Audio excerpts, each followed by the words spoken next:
Oi, gente polivalente! E hoje nós vamos iniciar uma nova obra de leitura aqui, obviamente, voltada para o meu objetivo, que é a gente conseguir definir necessidade humana.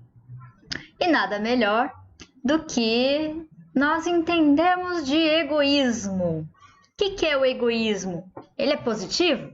Ele é negativo? Será? Então, desta vez, escolhi uma obra da Ayn Rand. Vamos abrir aqui. Espera lá, vamos ver. A virtude do egoísmo. Então, já estamos vendo uma abordagem sobre um egoísmo entendido como virtude. Então, se eu cuido de mim, que é a nossa proposta, é o que a gente começa a falar sobre a importância de que somente você pode atender a sua própria necessidade. Não é possível delegar isso a outra pessoa. Isso é pessoal intransferível. Nós já chegamos a isso. Será então que não seria interessante considerarmos o egoísmo como uma virtude? Então, você vai entrar nessa jornada junto comigo, porque eu não li ainda. Já vi a obra do Atlas, que é o romance da Ayn Rand, mas agora a gente vai entender o pensamento filosófico dessa filósofa e que produziu esse material. Tem outros livros também que eu vou querer ler aqui no canal. E vamos lá nessa jornada de descoberta ou de autodescoberta. Então, para iniciar aqui... Opa!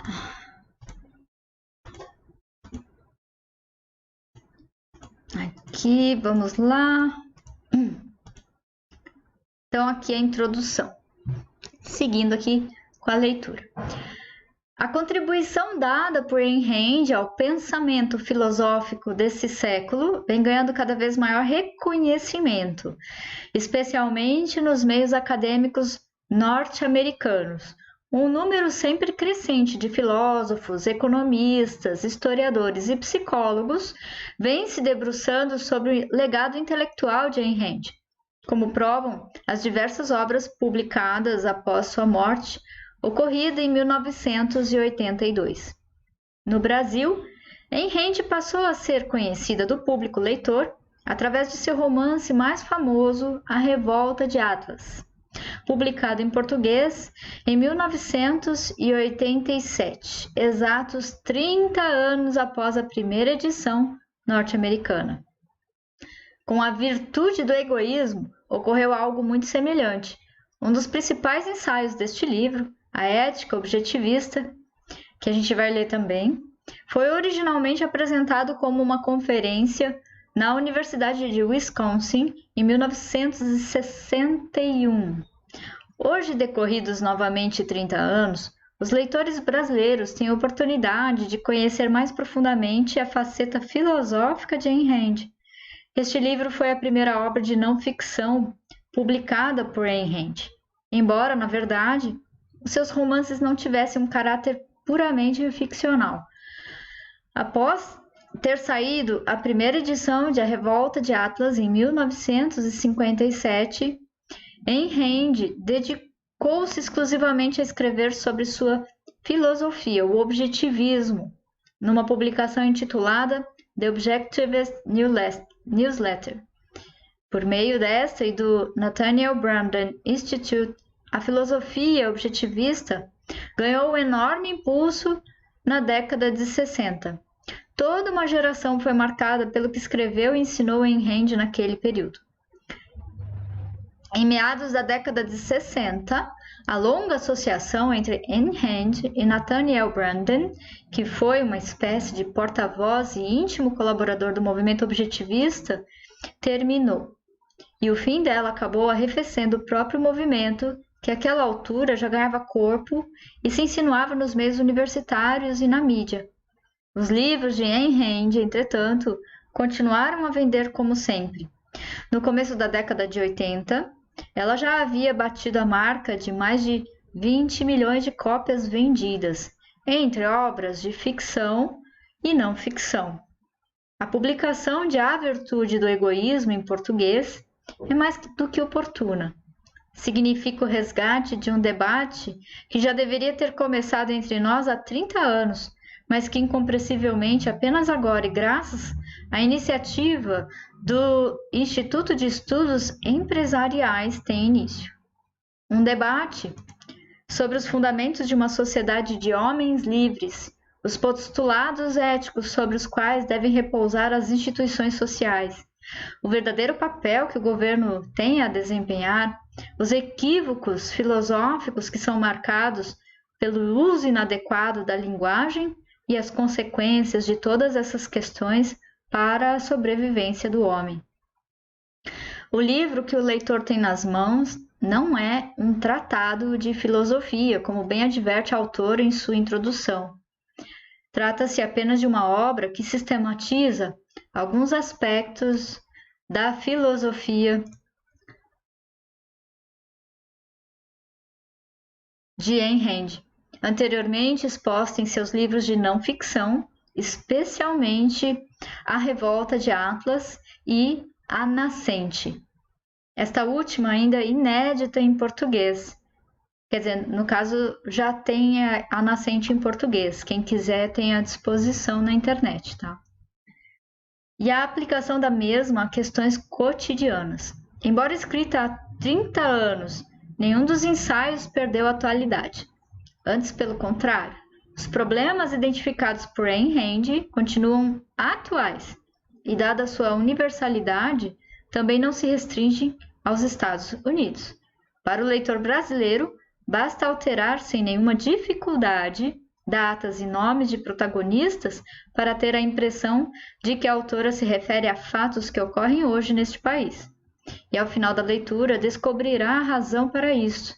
Todos os principais problemas que hoje enfrentamos são resultado de uma determinada visão ética do mundo, comum aos mais diversos períodos históricos. E o objetivismo se propõe a desafiar essas concepções atávicas e a oferecer uma alternativa compatível com a natureza racional dos homens. Cândido Mendes Prunes.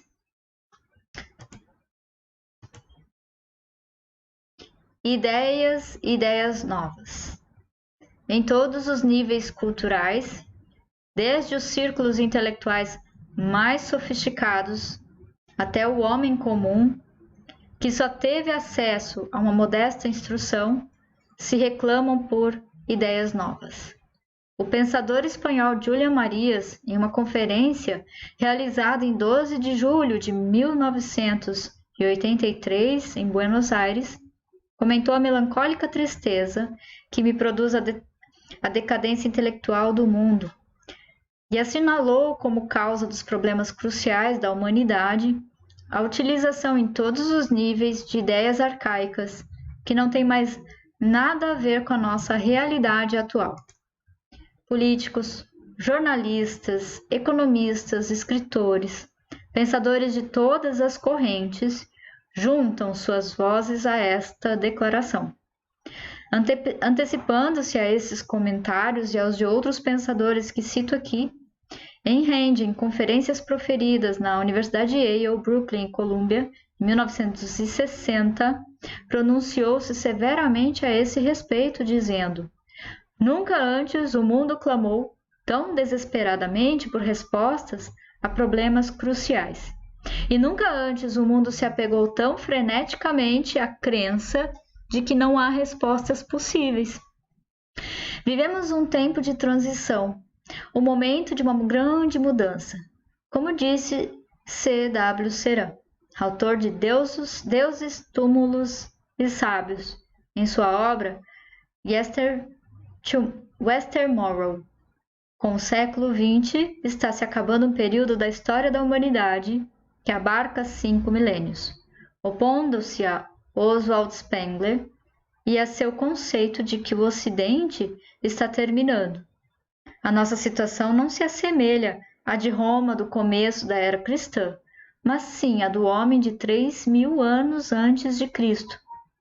Da mesma forma que o homem pré-histórico, levantamos os olhos e enfrentamos um mundo completamente novo.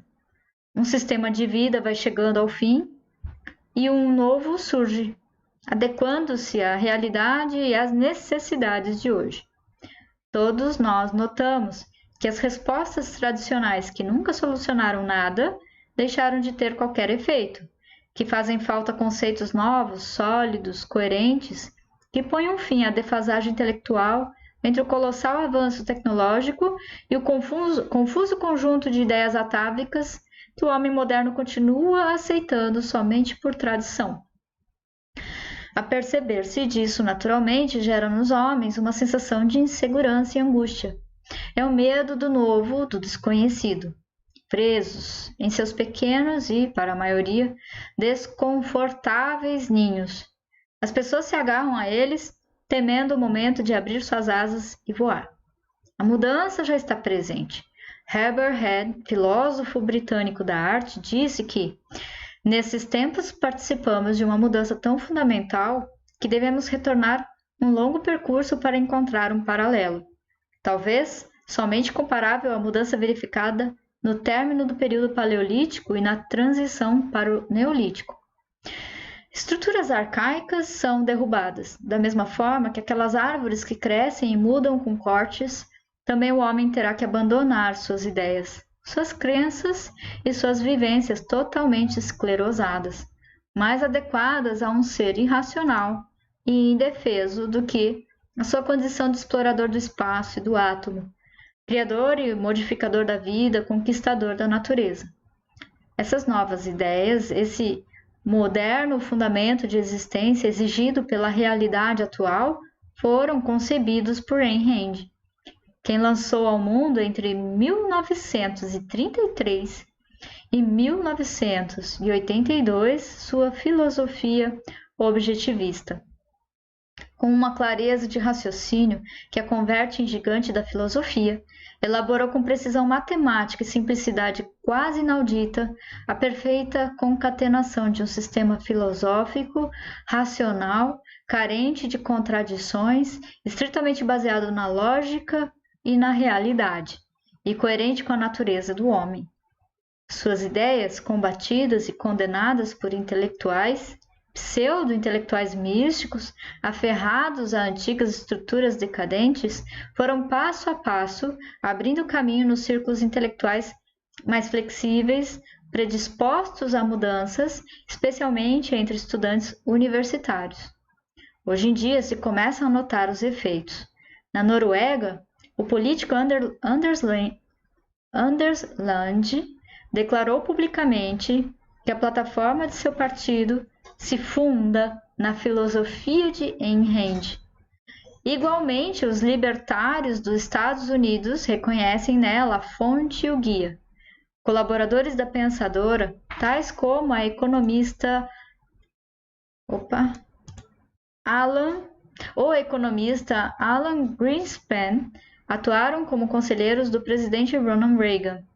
As recentes viradas editoriais dos Estados Unidos, Inglaterra, Alemanha Federal, Suécia, Áustria indicam que as ideias de liberdade e de direitos do indivíduo, coluna vertebral da filosofia objetivista, começam a afirmar-se. A obra filosófica de Ayn Rand abarca os 5 ramos que compõem a filosofia. Metafísica, em seu livro Philosophy, Who Needs It? Epistemologia, a ciência do conhecimento, em Introduction to Objectivist Epistemology. Ética, neste livro, Política em Capitalism, The Unknown Ideal e Estética, em The Romantic Manifesto. Outros livros da autora são seus romances A Revolta de Atlas, We the Living, A Nascente, Anthem, The Night of January 16th, The New Left, The Anti-Industrial Revolution e For the New Intellectual. As ideias de Ayn Rand apresentar-se-ão ao leitor como um verdadeiro desafio, uma filosofia absolutamente nova, íntegra e sem claudicações. Conhecê-la é imprescindível e, afinal, inevitável.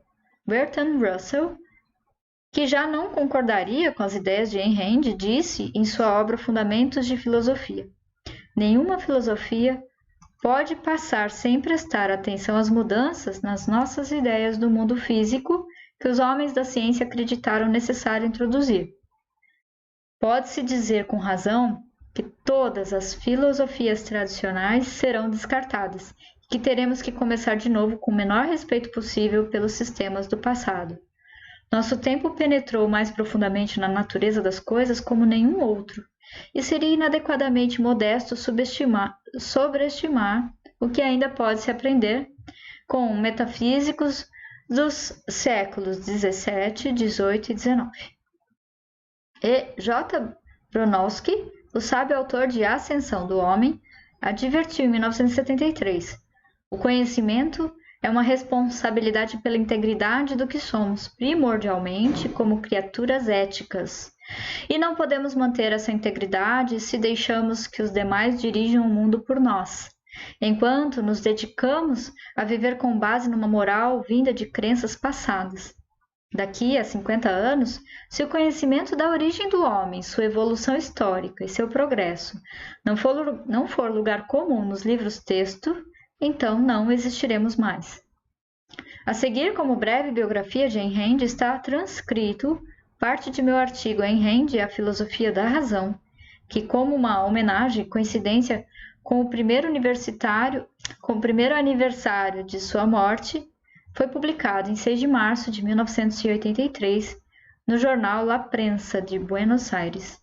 A senhora Ayn Rand nasceu em 2 de fevereiro de 1905 em São Petersburgo, hoje Leningrado, no seio de uma família judia de classe média. Graduou-se na universidade em 1924, enquanto enfrentava os horrores da Revolução Comunista. Em 1926, conseguiu emigrar para os Estados Unidos, dirigindo-se a Hollywood para trabalhar como extra de cinema e ajudante de roteirista. Ao longo da década de 30, iniciou sua carreira de roteirista para a Universal, Paramount e MGM. Também redigiu seu primeiro romance, We the Living, uma obra comovedora ambientada na Rússia, sobre as condições de vida dos habitantes submetidos a um sistema de governo totalitário. Sobre esta obra, diria: não é um romance sobre a Rússia soviética, é um romance sobre o indivíduo contra o Estado. O tema básico é a sacralidade da vida humana, não no sentido místico, mas sim no de valor supremo. Durante o governo de Mussolini, foi filmada uma versão pirata desse romance, protagonizada por Alida Valli e Rossano Brassi, a qual foi sequestrada pelo próprio governo fascista que havia autorizado a filmagem ao se dar conta de que a obra não apontava contra uma ditadura em particular, mas sim contra todas elas em geral. We the Living, entretanto, ao ser publicada em 1934, foi destroçada pela crítica literária da época, já então substancialmente invadida pela intelectualidade esquerdista, e teve que esperar até 1966, quando a primeira reimpressão alcançou 400.000 cópias. Hoje em dia, a obra já vendeu milhões de exemplares e foi traduzida para os principais idiomas. Pouco antes de publicar We the Living, Ayn Rand apresentou a sua primeira obra teatral, Noite de 16 de Janeiro, que se converteu em um dos clássicos do teatro norte-americano. Em 1938, ela publicou na Inglaterra o romance Anthem, sobre uma sociedade que proibiu o uso da palavra eu, trocando-a por nós, e a longa e penosa luta de um homem para redescobri-la. Em 1943, veio à luz A Nascente, outra obra que atingiu cifras milionárias de vendas em todo o mundo. Uma epopeia de um arquiteto que faz voar para os ares sua própria criação ao descobrir que seu desenho fora adulterado. Essa obra foi levada para as telas do cinema através da interpretação de Gary Cooper e Patricia Neal. Sua principal obra foi publicada 14 anos depois. A Revolta de Atlas é um dos clássicos da literatura norte-americana, havendo já amplamente superado os 10 milhões de exemplares na versão de língua inglesa. A partir deste momento e devido ao extraordinário interesse que despertaram suas ideias, principalmente entre os jovens universitários, Ayn Rand se dedicou, com o apoio de colaboradores como Nathaniel Branden, Robert Hassan e Leonard Peikoff, a popularizar sua filosofia através de livros, revistas e conferências em universidades, etc. A Sra. Rand morreu na cidade de Nova York em 6 de março de 1982. Texto de Manfred F. Schroeder. O título deste livro pode despertar o tipo de pergunta que ouço de vez em quando. Por que você utiliza a palavra egoísmo para denotar qualidades virtuosas de caráter, quando esta palavra cria antagonismo entre tantas pessoas para quem ela não significa o mesmo que para você? Para aqueles que fazem essa pergunta, minha resposta é: pela razão que faz você ter medo dela. Mas há outros que não fariam essa pergunta, sentindo a covardia moral que a mesma acarreta, e que são, contudo, incapazes de formular minha razão real ou identificar a profunda questão moral envolvida. Para eles é que darei uma resposta mais explícita. Não é uma mera questão semântica, nem um problema de escolha arbitrária. O significado atribuído pelo uso popular à palavra egoísmo não está simplesmente errado. Representa uma tergiversação intelectual devastadora que é responsável, mais do que qualquer outro fator, pelo restrito desenvolvimento moral da humanidade. No uso popular, a palavra egoísmo é um sinônimo de maldade. A imagem que invoca é de um brutamontes homicida que pisa sobre pilhas de cadáveres para alcançar seu próprio objetivo, que não se importa com nenhum ser vivo e persegue apenas a recompensa de caprichos inconsequentes do momento imediato. Porém, o significado exato e a definição do dicionário para a palavra egoísmo é preocupação com nossos próprios interesses.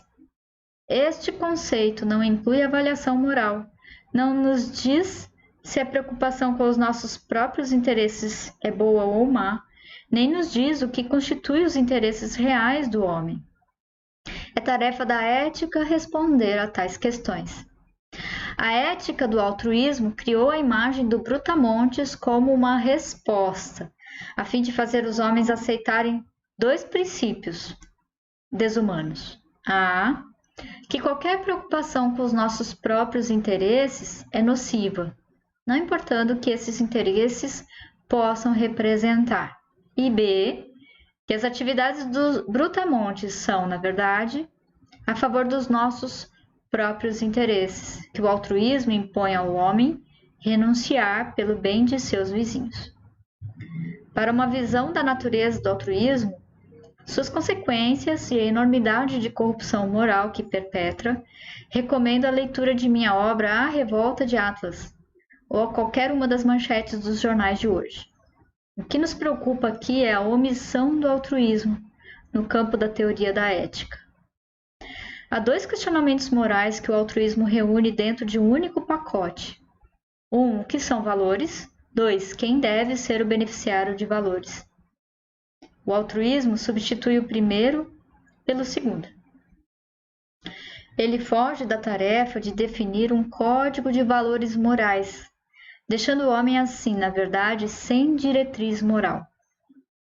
O altruísmo declara que qualquer ação praticada em benefícios dos outros é boa, e qualquer ação praticada em nosso próprio benefício é má.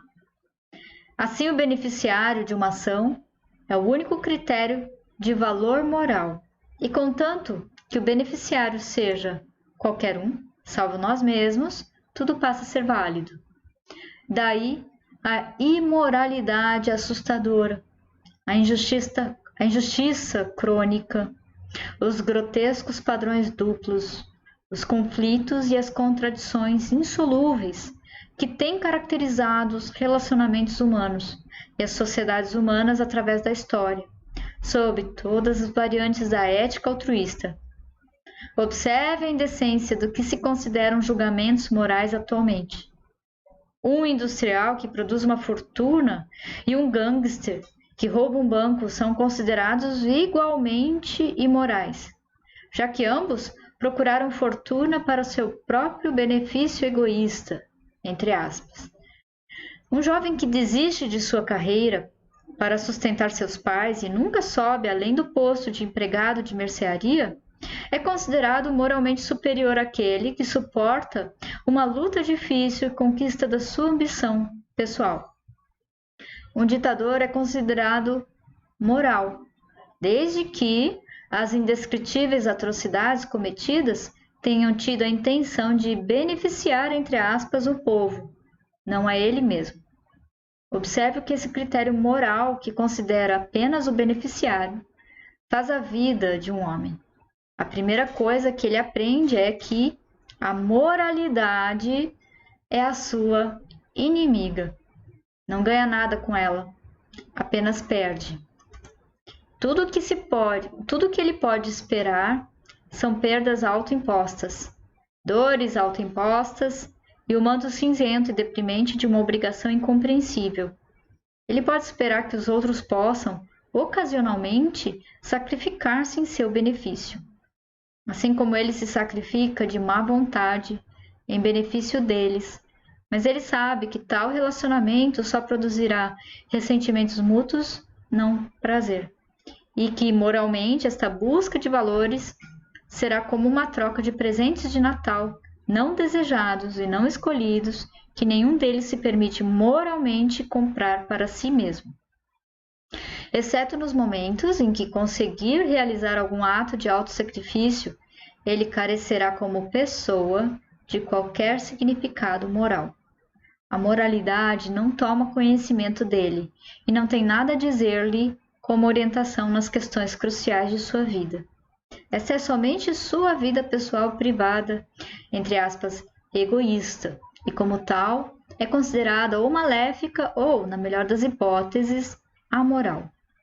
Dado que a natureza não proveu o homem como uma forma automática de sobrevivência, dado que ele tem de sustentar sua vida através do seu próprio esforço, a doutrina que diz que a preocupação com nossos próprios interesses é nociva significa, consequentemente, que o desejo de viver do homem é nocivo, que a vida do homem como tal é nociva. Nenhuma doutrina poderia ser mais nociva do que esta. Todavia, este é o significado de altruísmo, implícito nesses exemplos que igualam um industrial a um ladrão. Há uma diferença moral fundamental entre um homem que vê seu alto interesse na produção e um outro que o vê no roubo. A maldade de um ladrão não repousa no fato de que ele persegue seus próprios interesses, mas no que ele considera como sendo seu próprio interesse. Não no fato de que ele busca seus valores, mas no que ele escolheu para valorizar. Não no fato de que ele deseja viver, mas no fato de que ele querer viver no nível subhumano. Veja a ética objetivista. Se for verdade que o que quero dizer com, entre aspas, egoísmo, não é o que significa convencionalmente, então esta é uma das piores acusações que se pode fazer contra o altruísmo. Significa que o altruísmo não permite conceito algum sobre um homem que se autorrespeita e é independente economicamente. Um homem que sustenta sua vida através do seu próprio esforço e nem se sacrifica pelos outros, nem sacrifica os outros por si. Isto significa que o altruísmo não permite outra visão dos homens, que não sejam a de animais para sacrifício e beneficiários do sacrifício alheio, como vítimas e parasitas, que não permite o conceito de uma coexistência benevolente entre os homens, que não permite o conceito de justiça. Se você se pergunta quais são as razões por trás da feia mistura de cinismo e culpa na qual a maioria dos homens desperdiça suas vidas, estas são as razões. Cinismo, porque eles não praticam nem aceitam a moralidade altruísta. Culpa, porque eles não se atrevem a rejeitá-la. Para rebelar-se contra o mal tão devastador, é preciso rebelar-se contra sua premissa básica. Para redimir ambos, o homem e a moralidade é o conceito de egoísmo, entre aspas, que se tem de redimir. O primeiro passo é defender o direito do homem a uma existência moral racional, que é reconhecer sua necessidade de um código moral para guiar o rumo e a realização de sua própria vida, para um breve esboço da natureza e da validade de uma moralidade racional. Veja minha palestra sobre a ética objetivista que segue.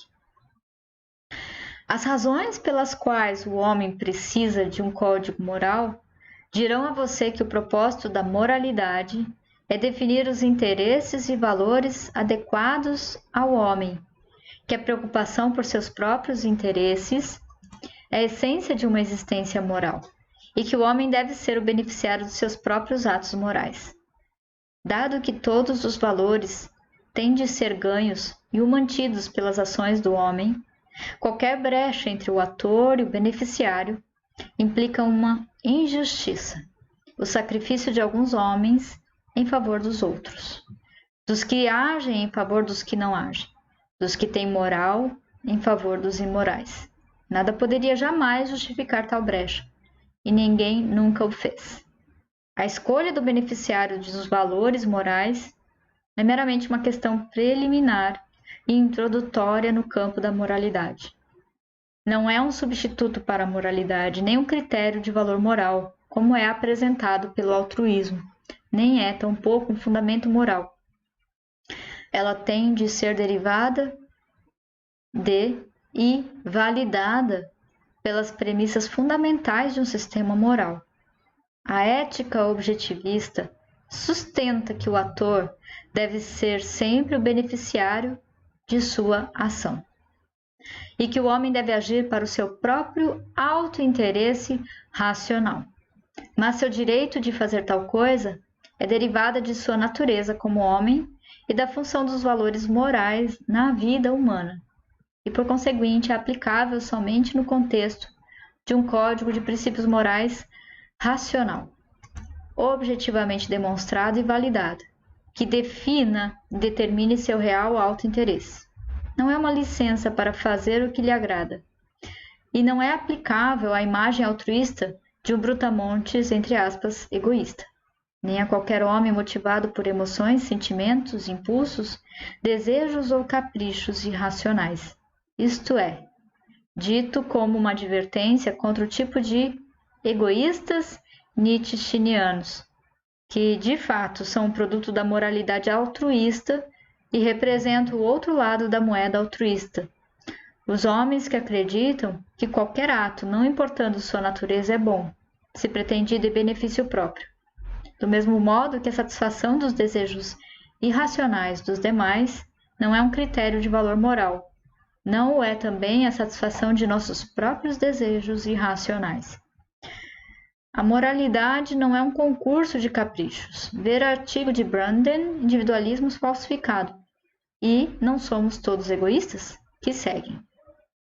Um tipo de erro similar é cometido pelo indivíduo que declara que, já que o homem deve ser guiado por seu próprio julgamento, independente, qualquer ato que ele escolha realizar é moral, contanto que ele o faça. Nosso próprio julgamento independente é o meio pelo qual nós devemos escolher nossos atos, mas não é um critério nem uma justificativa moral. Somente a referência a um princípio demonstrável pode validar nossas escolhas. Assim como o homem não pode sobreviver por quaisquer meios aleatórios, mas deve descobrir e praticar os princípios que sua sobrevivência requer. Assim tampouco pode o autointeresse do homem ser determinado por desejos cegos ou caprichos arbitrários, mas tem de ser descoberto e conquistado sob a diretriz de princípios racionais.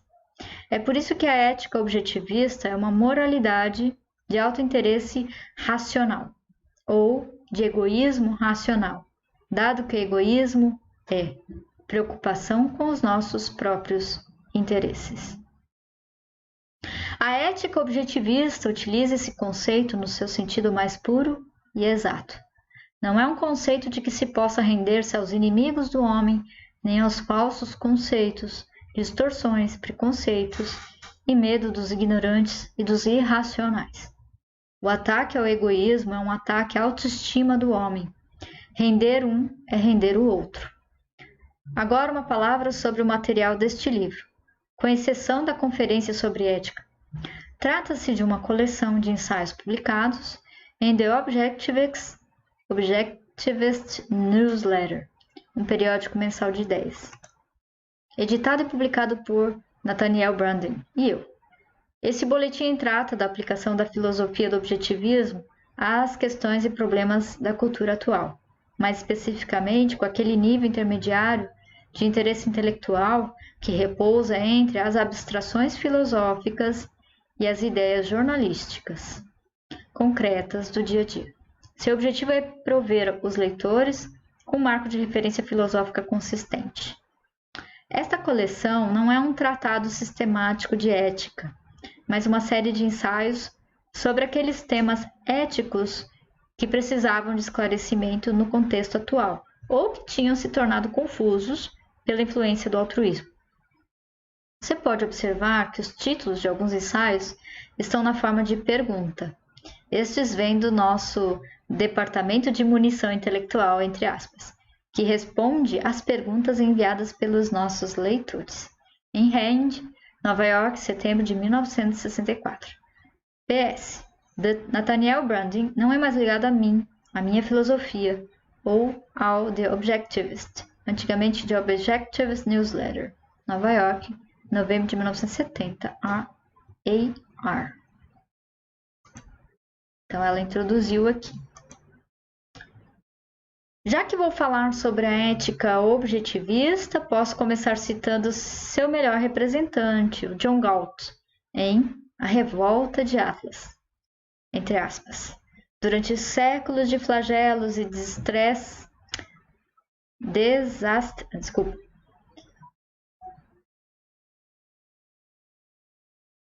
entre aspas. Durante séculos de flagelos e desastres ocasionados pelo seu código de moralidade, vocês gritaram que seu código foi quebrado, que os tormentos eram punições por não havê-lo respeitado, que os homens eram fracos e egoístas demais para derramar todo o sangue exigido. Vocês amaldiçoaram o homem, amaldiçoaram a existência, amaldiçoaram esta terra, mas nunca se atreveram a questionar seu código. Vocês continuaram chamando que seu código era nobre, mas a natureza humana não era boa o suficiente para praticá-lo, e ninguém se levantou para perguntar: bom, por qual critério? Vocês queriam saber a identidade de John Galt. Eu sou o homem que fez aquela pergunta. Sim, esta era uma era de crise moral. Seu código moral alcançou seu clímax, um beco sem saída, ao final do seu trajeto. E se você deseja continuar vivendo, o que precisa agora não é retornar à moralidade, mas descobri-la. O que é moralidade ou ética? É um código de valores que orienta as escolhas e as ações do homem. Escolhas e ações estas que determinam o propósito e o rumo de sua vida. A ética como ciência trata da descoberta e da definição desse código. A primeira pergunta que deve ser respondida, como uma condição prévia de qualquer tentativa para definir, para julgar ou para aceitar qualquer sistema específico de ética é: por que o homem precisa de um código de valores? Deixe-me ressaltar isto. A primeira pergunta não é: que código específico de valores o homem deve aceitar? A primeira pergunta é: o homem precisa de valores afinal e por quê? Será o conceito de valor, de bem ou mal, uma invenção humana arbitrária, não relacionada, não derivada e não sustentada por nenhum fato da realidade. Ou está ele baseado num fato metafísico, numa condição inalterável da existência do homem? Utilizo a palavra metafísica significando aquilo que diz respeito à realidade, à natureza das coisas, à existência. é decreto de uma convenção humana arbitrária, de um mero costume, que o homem deve orientar seus atos por um conjunto de princípios? Ou existe um fato da realidade que exige isto? A ética é o território dos caprichos, das emoções pessoais, convenções sociais e revelações místicas. Ou é o território da razão? A ética é um luxo subjetivo, uma necessidade objetiva. No triste registro da história da ética da humanidade, com poucas raras e malogradas exceções, os moralistas têm considerado a ética como um território dos caprichos, isto é, do irracional. Alguns deles o fizeram explicitamente de propósito, outros implicitamente por omissão. Entre aspas, capricho é um desejo experimentado por uma pessoa que não sabe e não se importa em descobrir sua causa. Nenhum filósofo deu uma resposta racional, objetivamente demonstrável e científica à pergunta do porquê do homem precisar de um código de valores. Enquanto essa pergunta permaneceu irrespondida, nenhum código de ética objetivo, racional e científico pôde ser descoberto ou definido. O maior de todos os filósofos, Aristóteles, não considerava a ética como uma ciência exata. Ele baseou o seu sistema ético em observações a respeito do que os homens sábios e nobres do seu tempo escolhiam para fazer, deixando sem resposta as perguntas: por que eles escolhiam fazê-lo e por que eles os considerou nobres e sábios? A maioria dos filósofos consideravam a existência da ética como certa, como um dado, como um fato histórico, e não estavam interessados em descobrir a sua causa metafísica ou a sua validação objetiva. Muitos deles tentaram quebrar o monopólio tradicional do misticismo no campo da ética para, supostamente, definir uma moralidade racional, científica e não religiosa. Mas suas tentativas consistiram em aceitar as doutrinas éticas dos místicos, tratando de justificá-las sob fundamentos sociais, meramente substituindo Deus por sociedade. Os místicos declarados sustentavam a arbitrária e inexplicável vontade de Deus, entre aspas, como o padrão do bem e como a validação de sua ética. Os neomísticos substituíram-no por o bem da sociedade, entre aspas, caindo assim na circularidade da definição de que o critério do bem é aquilo que é bom para a sociedade. Isso significou, na lógica e hoje na prática, no mundo inteiro, que a, entre aspas, sociedade mantém-se acima de quaisquer princípios de ética, já que ela é a fonte, o padrão e o critério de ética, já que, entre aspas, o bem é tudo que a sociedade deseja, tudo que ela pode reclamar como sendo seu próprio bem-estar e prazer. Isto significou que a, entre aspas, sociedade pode fazer o que ela quiser, já que, entre aspas, o bem é tudo aquilo que ela escolhe fazer simplesmente porque ela escolheu fazê-lo. E já que não existe uma entidade tal como a sociedade, já que a sociedade é apenas um número de indivíduos, isso significou que alguns homens, a maioria ou qualquer gangue que reclame ser seu porta-voz, estão eticamente autorizados a perseguir quaisquer caprichos ou quaisquer atrocidades que desejam perseguir, enquanto outros homens estão eticamente obrigados a passar suas vidas a serviço dos desejos dessa gangue. Isto dificilmente poderia ser chamado de racional. No entanto, a maioria dos filósofos decidiu agora declarar que a razão falhou, que a ética está fora do poder da razão, que não há ética racional que possa ser definida e que no campo da ética, na escolha de seus valores, de suas ações, de suas ocupações, das metas de vida, o homem deve ser guiado por algo mais que a razão. Pelo quê?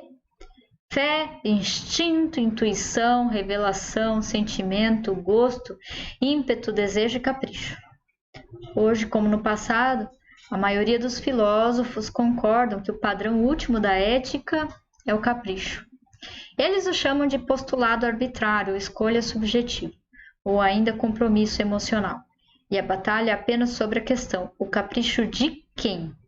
Seu próprio ou da sociedade ou do ditador ou de Deus. Mesmo discordando entre si sobre outros temas, os moralistas atuais concordam que a ética é uma questão subjetiva e que as 3 coisas proibidas ao seu campo são razão, consciência, realidade. Se você se perguntar por que o mundo hoje está afundando o inferno cada vez mais profundo, esta será a razão. Esta é a premissa da ética moderna e de toda a história da ética, que deve desafiar se você quer salvar a civilização. Para desafiar a premissa básica de qualquer disciplina, devemos começar pelo início. Na ética, deve-se começar perguntando o que são valores. Porque o homem necessita de valores. Valor, entre aspas, é tudo aquilo pelo qual alguém age para conseguir ou manter. O conceito de valor, entre aspas, não é um conceito primário, ele pressupõe uma resposta à pergunta de valor para quem e para quê. Para o quê? Ele pressupõe uma entidade capaz de atuar para atingir um objetivo frente a uma alternativa. Onde não existem alternativas, não são possíveis nem objetivos e nem valores. Cito no discurso de Gauss, há apenas uma alternativa fundamental no universo: existência e não existência. Ela pertence a uma única classe de entidades, a dos organismos vivos. A existência, entre aspas, de matéria inanimada é incondicional. A da vida não. Depende de um curso específico de ação. A matéria é indestrutível. Ela muda suas formas, mas não pode parar de existir. Somente um organismo vivo enfrenta uma alternativa constante, a questão da vida ou morte. A vida é um processo de ação autogerada e autossustentada. Se um organismo falha nesta ação, ele morre. Seus elementos químicos permanecem, mas sua vida cessa de existir. É somente o conceito de vida, entre aspas, que faz o conceito de valor possível.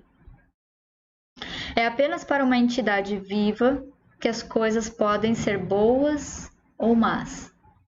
Para tornar este ponto totalmente claro, tente imaginar um robô indestrutível, imortal, uma entidade que se move e age, mas que não pode ser afetada por nada, que não pode ser mudada em qualquer aspecto, que não pode ser danificada, machucada ou destruída.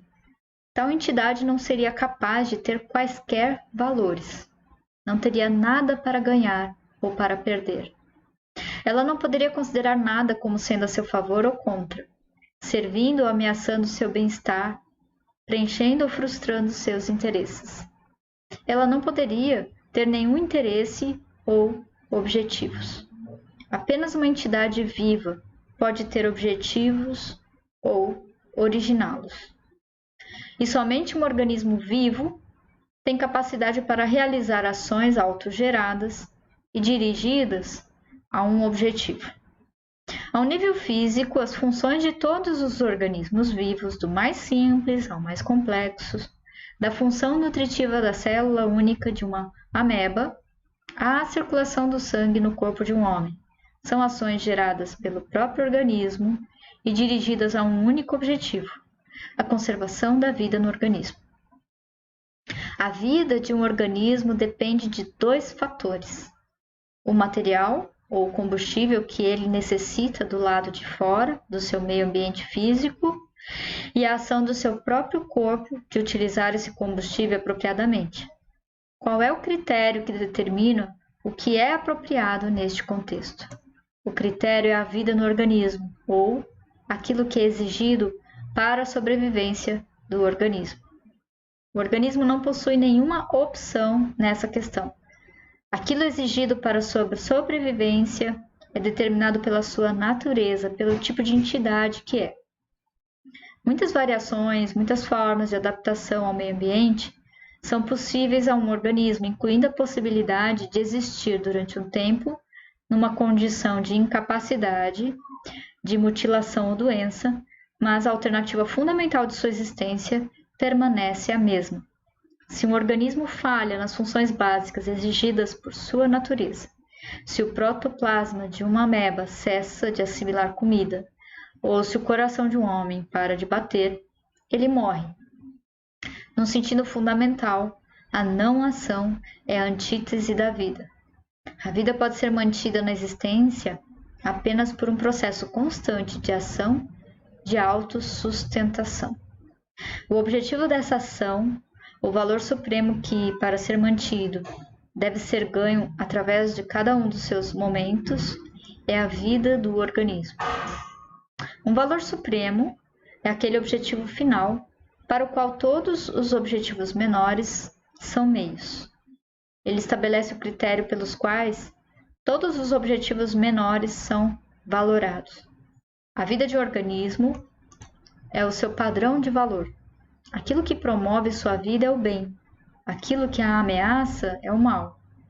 Se um objetivo último ou fim, não pode haver objetivos ou meios menores.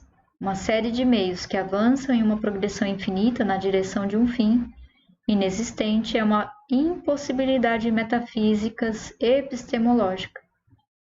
É somente um objetivo último, um fim em si mesmo, que faz possível a existência de valores. Metafisicamente, a vida é o único fenômeno que é um fim em si mesmo, um valor ganho e mantido por um processo constante de ação. Epistemologicamente, o conceito de valor é geneticamente dependente e derivado do conceito antecedente de vida. Falar de valor separadamente de vida é pior do que uma contradição em termos. É somente o conceito de vida que torna possível o conceito de valor. Em resposta àqueles filósofos que argumentam que nenhuma relação pode ser estabelecida entre os fins ou os valores últimos e os fatos da realidade, deixe-me ressaltar que o fato de entidades vivas existirem e funcionarem necessita a existência de valores e de valor último, que para qualquer entidade viva é a sua própria vida. Consequentemente, a validação dos julgamentos de valores deve ser obtida baseando-se nos fatos da realidade. O fato de que uma entidade viva determina o que ela deve fazer. Isto é o suficiente no que se refere à questão da relação entre o ser e o dever. Agora, de que maneira um ser humano descobre o conceito de valor? Por quais meios ele se torna, pela primeira vez, consciente da questão do bem e do mal, na sua forma mais simples, mediante as sensações físicas de prazer ou dor. Assim como as sensações são o primeiro passo no desenvolvimento de uma consciência humana no terreno da cognição, assim também o são o terreno da valoração. A capacidade de experimentar prazer ou dor é inata no corpo do ser humano. É parte da sua natureza, parte do tipo de entidade que ele é. Ele não tem escolha a este respeito, ainda assim como tampouco tem escolha sobre o critério que determina o que fará experimentar a sensação física de prazer ou dor. Que critério é este? Sua vida. O mecanismo prazer-dor no corpo de um homem e nos corpos de todos os organismos vivos que possuem a faculdade da consciência serve como um guardião automático da vida no organismo. A sensação física de prazer é um sinal indicando que o organismo está perseguindo o curso certo de ação. A sensação física de dor é um aviso de perigo, indicando que o organismo está perseguindo o curso errado de ação, que algo está interferindo na função adequada do seu corpo, o que requer uma ação corretiva. A melhor ilustração disso pode ser vista nos raros e monstruosos casos de crianças que nascem sem a capacidade de experimentar dor física. Tais crianças não sobrevivem por muito tempo.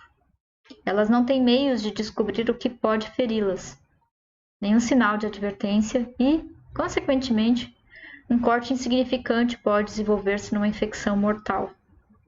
Uma doença grave pode permanecer sem ser detectada até ser tarde demais para combatê-la. A consciência, para aqueles organismos vivos que a possuem, é um meio básico de sobrevivência. Os organismos mais simples, como as plantas, podem sobreviver por meio de suas funções físicas automáticas. Os organismos superiores, como os animais e o homem, não. Suas necessidades são mais complexas e o seu raio de ação é mais amplo. As funções físicas de seus corpos podem executar automaticamente somente a tarefa de utilizar o combustível, mas não pode obter esse combustível. Para obtê-lo, os organismos superiores precisam da faculdade da consciência. Uma planta pode obter sua comida do solo no qual ela cresce. Um animal tem que caçá-la. O homem tem que produzi-la. Uma planta não tem escolha de ação. Os objetivos que ela persegue são automáticos, inatos, determinados por sua natureza. Nutrição, água, luz solar são valores que sua natureza determinou que procurasse. A sua vida é o critério de valor dirigindo seus atos. Existem alternativas nas condições que encontra em seu meio ambiente físico, como calor ou frio, seca ou enchente.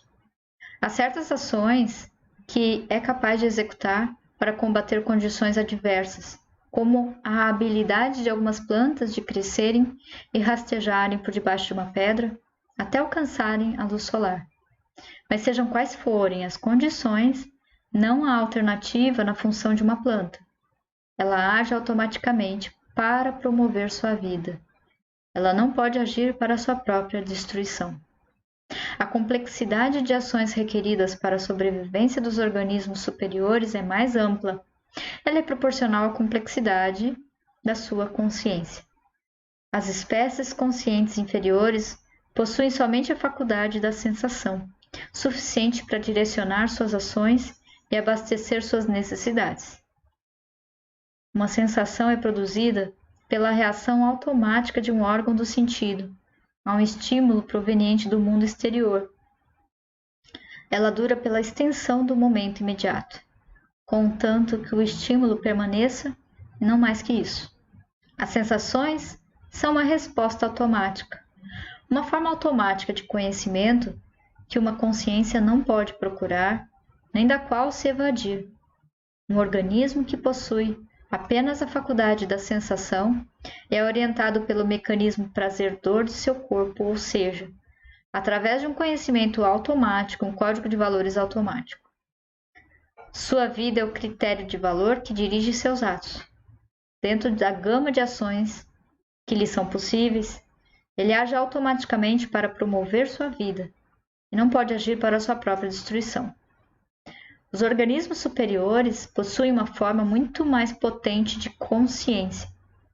A faculdade de reter as sensações, que é a percepção, uma faculdade da percepção é um grupo de sensações automaticamente retidas e integradas pelo cérebro de um organismo vivo, que lhe confere a habilidade de ser consciente, não de estímulos isolados, mas de entidades e de coisas.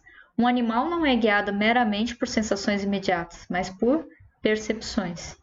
Suas ações não são respostas isoladas e separadas a estímulos isolados e separados, mas sim dirigidas por uma consciência integrada da realidade perceptual com que se confronta. Ele é capaz de compreender a realidade perceptual do presente imediato e é capaz de formar associações perceptuais automáticas, mas ele não pode ir mais adiante. Ele é capaz de aprender certas habilidades para lidar com situações específicas, como caçar ou esconder-se, que os pais dos animais superiores ensinam a seus filhotes.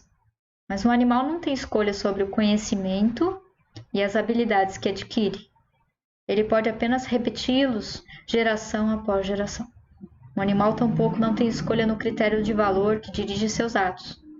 Seus sentidos o provêm de um código de valores automático, um conhecimento automático do que é bom ou mal para si, o que beneficia ou compromete a sua vida. Um animal não tem o poder de ampliar seu conhecimento e evadir-se dele. Nas situações em que seu conhecimento é inadequado, ele perece. Como, por exemplo, um animal que fica paralisado nos trilhos de uma ferrovia no caminho de um trem em alta velocidade. Mas, contanto que viva, um animal age segundo os seus conhecimentos, com segurança automática e sem poder de escolha. Ele não pode suspender sua própria consciência, ele não pode escolher não perceber. Ele não pode evadir-se de suas próprias percepções. Ele não pode ignorar seu próprio bem. Ele não pode decidir escolher o mal e agir como seu próprio destruidor. O homem não tem um código automático de sobrevivência. Ele não possui um curso automático de ação, nem um conjunto automático de valores. Seus sentidos não lhe dizem automaticamente o que é bom ou o que é mal para si, o que beneficiará a sua vida ou o que a porá em perigo, que objetivos ele pode perseguir e com que meios ele poderá alcançá-los, quais são os valores de que sua vida depende, que curso de ação esta requer. Sua própria consciência tem de descobrir as respostas a essas perguntas. Mas sua consciência não funciona automaticamente. O homem, a mais elevada espécie viva sobre a Terra, o ser cuja consciência tem uma capacidade ilimitada de adquirir conhecimento, é a única entidade viva que nasce sem nenhuma garantia de sequer permanecer consciente. Que distingue particularmente o homem de todas as outras espécies vivas é o fato de que a sua consciência é volitiva, assim como os valores automáticos que dirigem suas funções de uma planta são suficientes para sua sobrevivência, mas não o são para a de um animal. Também os valores automáticos providos pelo mecanismo sensorial perceptual de sua consciência são suficientes para guiar um animal, mas não o são para o homem. As ações de sobrevivência do homem requerem a diretriz de valores conceituais obtidos de um conhecimento conceitual. Mas o conhecimento conceitual não pode ser adquirido automaticamente. Um conceito, entre aspas, é uma integração mental de duas ou mais realidades perceptuais que são isoladas por um processo de abstração e unidas por meio de uma definição específica. Cada palavra da linguagem do ser humano, com exceção dos nomes próprios, denota um conceito, uma abstração, que representa um número ilimitado de realidades perceptuais de um tipo específico. É através da organização de seu material perceptual em conceitos e de seus conceitos em conceitos mais e mais amplos que o homem é capaz de compreender e reter, identificar e integrar uma quantidade ilimitada de conhecimento. Um conhecimento que se estende para além das percepções imediatas de qualquer homem momento dado. Os órgãos do sentido do homem funcionam automaticamente.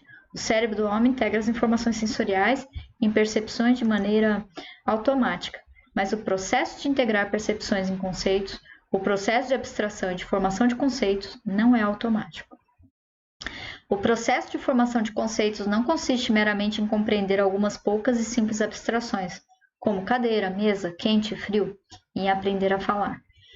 Ele consiste em um método para usar a consciência que se poderia melhor designar com o termo conceitualização. Esse método não é um estado passivo de registrar impressões ao acaso. Ele é um processo ativamente sustentado de identificar nossas impressões em termos conceituais, de integrar cada evento e cada observação em um contexto conceitual, de compreender relacionamentos, diferenças, similaridades em nosso material perceptual e de abstraí-lo em novos conceitos, de tratar inferências, fazer deduções, alcançar conclusões, fazer novas perguntas e descobrir novas respostas e ampliar nosso conhecimento em um total sempre crescente. Faculdade que dirige este processo, a faculdade que opera por meio de conceitos, é a razão. O processo se denomina pensar. A razão é a faculdade que identifica e integra o material provido pelos sentidos do homem. Ela é uma faculdade que o homem tem de exercitar por escolha. Pensar não é uma função automática. Em cada situação ou momento da vida, o homem é livre para pensar ou para evitar esse esforço. Pensar requer um estado de consciência total focalizado. O ato de focalizar nossa consciência é volitivo. O homem pode focalizar sua mente para obter uma consciência da realidade total, ativa e dirigida a um objetivo. Ou ele pode desfocá-la e entregar-se à deriva numa aturdida semiconsciência, meramente reagindo a qualquer estímulo casual do momento imediato, à mercê de seu mecanismo sensorial perceptual, não dirigido e de quaisquer conexões aleatórias ou por associação que possa eventualmente fazer. Quando o homem desfocaliza sua mente, ele pode se dizer consciente no sentido subhumano da palavra, já que experimenta sensações e percepções. Mas no sentido da palavra aplicável ao ser humano, no sentido de uma consciência que está ciente da realidade e apta para lidar com ela, uma consciência capaz de dirigir as ações e prover a sobrevivência do ser humano, uma mente desfocalizada não é consciente. Psicologicamente, a escolha de pensar ou não é a escolha de focalizar ou não. Existencialmente, a escolha de focalizar ou não é a escolha de ser consciente ou não. Metafisicamente, a escolha de ser consciente ou não é a escolha de vida ou morte. A consciência, para aqueles organismos vivos que a possuem, é o meio básico de sobrevivência. Para o homem, o meio básico de sobrevivência é a razão. O homem não pode sobreviver como os animais o fazem, orientando-se através de meras percepções. Uma sensação de fome lhe dirá que precisa de comida, se ele aprendeu a identificá-la como fome. Mas ela não lhe dirá como obter sua comida, nem lhe dirá qual alimento é bom ou venenoso para si. O homem não pode suprir suas necessidades físicas mais simples sem um processo de pensamento. Ele precisa de um processo de pensamento para descobrir como plantar e cultivar sua comida ou como fazer armas para caçar. Suas percepções podem levá-lo a uma caverna, se alguma estiver disponível, mas para construir o mais simples abrigo, ele precisa de um processo de pensamento. Nenhuma percepção e nenhum instinto, entre aspas, lhe dirá como acender um fogo, como tecer um pano, ou como forjar ferramentas, como fazer uma roda, um avião, como executar apendicectomia, como produzir uma lâmpada elétrica, ou uma válvula eletrônica, ou um ciclotron, ou uma caixa de fósforos. No entanto, sua vida depende de tal conhecimento. E apenas um ato volitivo de sua consciência, um processo de pensamento, pode supri-lo. Mas a responsabilidade do homem vai ainda além. Um processo de pensamento não é automático, nem instintivo, nem involuntário, nem infalível. O homem deve iniciá-lo, sustentá-lo e assumir responsabilidade por seus resultados. Ele tem que discernir o que é verdadeiro ou falso e descobrir como corrigir seus próprios erros. Ele tem que descobrir como validar seus conceitos, suas conclusões, seu conhecimento. Ele tem que descobrir as regras do pensamento, as leis da lógica para dirigir seu pensamento. A natureza não lhe dá garantia automática da eficácia do seu esforço mental. Nada é dado ao homem na Terra, exceto o potencial e o material para realizá-lo. O potencial é uma máquina superlativa, sua consciência, mas é uma máquina sem vela de ignição, uma máquina da qual sua própria vontade tem de ser a vela de ignição, o autoarranque, o motorista. Ele tem que descobrir como utilizá-la. Ele tem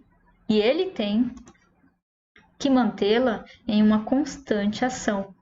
O material é o todo do universo, sem limites postos no conhecimento que o homem pode adquirir, nem para o prazer da vida que ele pode alcançar, mas tudo que o homem precisa ou que deseja tem que ser aprendido, descoberto e produzido por ele, por sua própria escolha, por seu próprio esforço, por sua própria mente.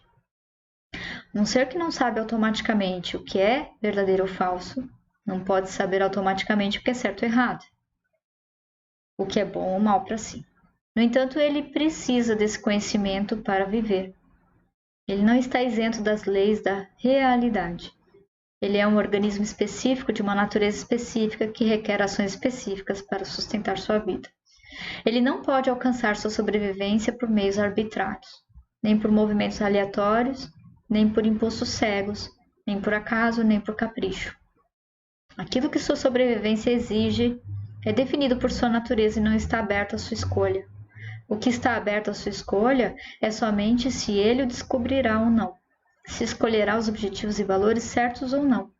Ele é livre para fazer uma escolha errada, mas não o é para ter êxito em uma escolha mal feita. Ele é livre para fugir à realidade, para desfocalizar sua mente e cair cegamente por qualquer estrada que lhe agrade, mas não o é para evitar o precipício que ele se recusa a ver. O conhecimento para qualquer organismo consciente é o seu meio de sobrevivência. Para uma consciência viva, cada, entre aspas, implica um, entre aspas, deve. O homem é livre para escolher não ser consciente, mas não é livre para escapar da penalidade da inconsciência, a destruição.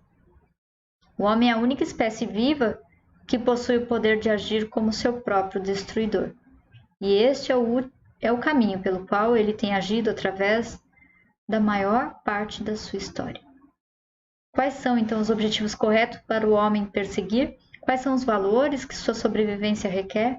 Esta é a pergunta a ser respondida pela ciência da ética. E é por isto, senhoras e senhores, que o homem precisa de um código de ética. Agora você pode avaliar o significado das doutrinas que dizem que a ética é o território do irracional, que a razão não pode guiar a vida do homem, que os seus objetivos e valores devem ser escolhidos pelo voto ou pelo capricho, que a ética não tem nada a ver com a realidade, com a existência, com as nossas ações e preocupações práticas, ou que o objetivo da ética está além do túmulo, que os mortos precisam da ética, não os vivos. A ética não é uma fantasia mística, nem uma convenção social, nem um luxo subjetivo e dispensável a ser trocado ou descartado em qualquer emergência. A ética é uma necessidade objetiva e metafísica da sobrevivência do homem, não pela graça do sobrenatural, nem dos seus vizinhos, nem de seus caprichos, mas pela graça da realidade da natureza da vida. Cito do discurso de Gaut, entre aspas, o homem tem sido chamado de ser racional, mas a racionalidade é uma questão de escolha. E a alternativa que a sua natureza lhe oferece é ser racional ou ser animal suicida. O homem tem que ser homem, por escolha. Ele tem que ter a sua vida como um valor, por escolha. Ele tem que aprender a sustentá-la, por escolha.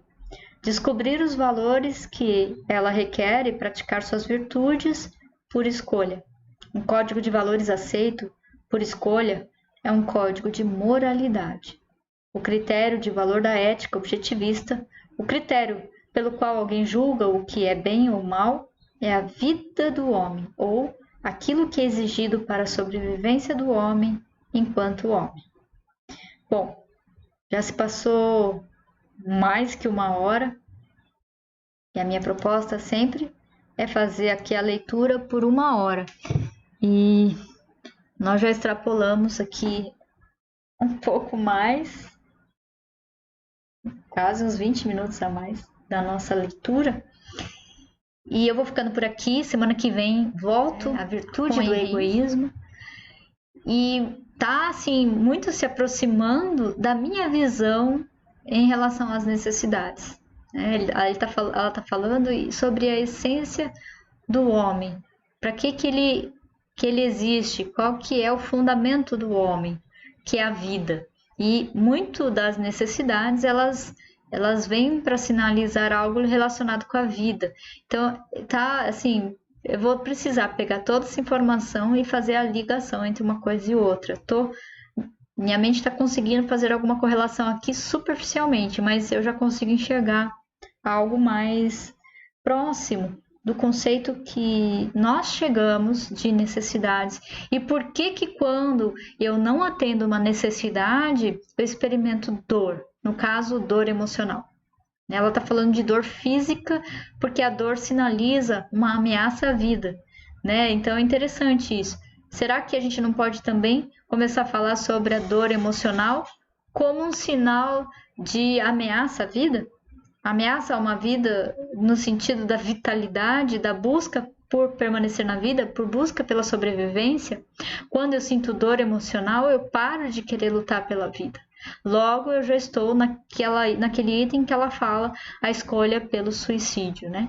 Sei lá, tô só pensando aqui, só deixando registrado um pouco aqui com vocês, mas já tô muito mais animada até do que Maslow, já tenho até críticas lá do Maslow que a gente tá lendo. E eu comecei a ler, na verdade, o Aristóteles porque ele vai fundamentar a importância da razão do homem. E é a Ayn Rand que traz o Aristóteles como a referência. Por isso que eu estou lendo também o Aristóteles, com bastante dificuldade, diga-se de passagem. Mas, gente, é isso daí. Eu vou encerrando aqui o vídeo. Semana que vem tem mais. Talvez agora a gente vai ter 3 obras sendo lendo. Não sei se eu vou dar conta de ler as 3, ou se uma semana eu leio uma ou outra. Eu deixo um pouco Aristóteles de lado. Quem que eu vou deixar? Ou se eu vou ler tudo. Então, siga aí, porque minha busca está ficando interessante, pelo menos para mim, né? Se para você está ficando também, aproveite e compartilhe comigo dessa experiência de ir em busca das necessidades, tá bom? Um abraço a todos e até a próxima leitura.